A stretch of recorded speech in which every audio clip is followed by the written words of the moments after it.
17 दफा दाबी नहीं गजपति जिला वामपंथी सीपीआई दलर आदिवासी मोर्चा पक्षर आंदोलन कर आज पारलाखेमुंडी कॉलेज छक निकटर सीपीआई एक विक्षोभ शोभायात्रा बाहरी सहर परिक्रमा कर जिलापाल कार्यालय सामने धारणा बस मुख्य दाबी है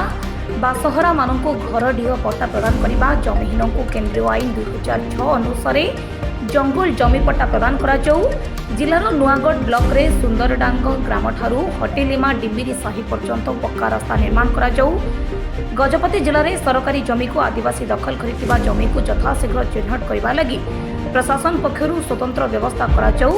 इत्यादि दाबी नहीं 17 दफा संबलित दाबीपत्र मुख्यमंत्री उद्देश्य जिलापाल को प्रदान कर आदिवासी दाबी को अग्राधिकार विचार को नहीं तुरंत समाधान व्यवस्था न कले किंबा दाबी पूरण न हेले गजपति जिलार आदिवासी राजरास्ता को ओह्लाई आंदोलन को जोरदार करेंगे जार दायी सरकार रहिबे बोली चेतावनी दैछन्ति।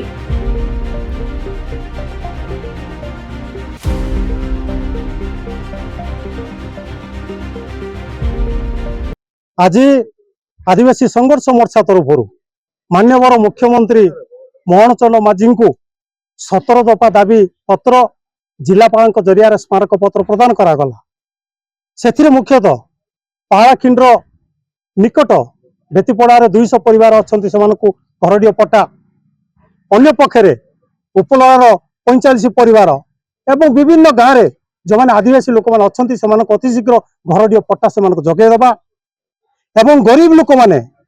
ग्रामीण गरीब लोक हूँ एमजीएनआर कम वर्ष को 200 दिन दैनिक 600 टका मजूरी प्रधानमंत्री आवास योजना 5 लाख टंका पेंशन हूँ 5000 टंका करवा एवं समस्त को 300 यूनिट बिजुली जगेदेवा एवं बबीता सबर बोली जो मैंने आदिवासी घर कर न्याय मिलनी न्याय देवा गाराबंदर हूँ गोटे महिला मत केस देती प्रति हूँ पुलिस दृढ़ कार्यानुष्ठान नहीं पारनी विरुद्ध हूँ बर्तमान हूँ दृढ़ कार्यानुष्ठान ग्रहण करने दाबी नहीं आज आम स्मारक पत्र प्रदान करुँ सरकार अतिशीघ्र यदि यार समाधान जदि न कर निश्चित आगामी दिन बर्धमान आंदोलन हम से सरकार दायी रही। रिपोर्ट विप्लवी परिक्रमा।